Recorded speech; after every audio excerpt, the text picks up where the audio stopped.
Welcome to the ASAP Bio myth-busting series. You've probably heard the claim, preprints aren't peer-reviewed, so they must be poor quality. But is this really true? Let's take a closer look. Preprints are research papers shared openly before journal publication. They speed up the communication of science and make findings accessible to everyone. No costs to authors, no paywalls for readers.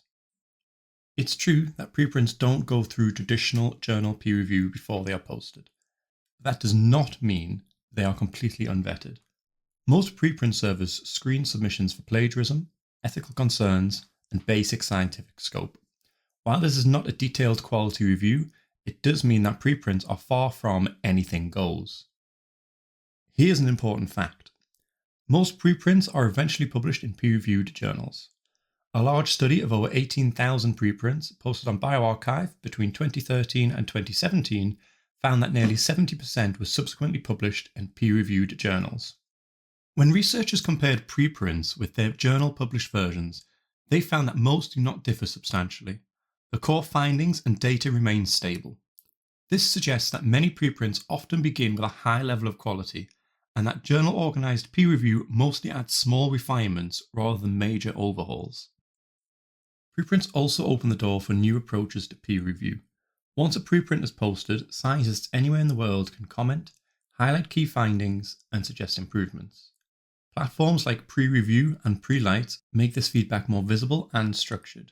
In fact, preprints can facilitate feedback from a wider and more diverse community than the traditional 2 to 4 journal reviewers. Now let's flip the lens and look at peer review itself. Peer review is important, it helps refine research, but it isn't a guarantee of accuracy. Studies have shown that journal-organized peer review can be slow, inconsistent, and subject to human bias. In some instances, reviewers do not agree more than would occur by chance. That's why journal publication should not be mistaken as a seal of absolute truth, and why preprints and journal articles both benefit from ongoing scrutiny and discussion. So where does this leave us? Whether you're reading a preprint or journal article, the same responsibility applies. Read critically. Look at the methods, data, and reasoning. Ask whether the conclusions follow the evidence. Also look for related studies, both supporting and contradictory, for additional context. That's how science moves forward. So, are preprints of low quality?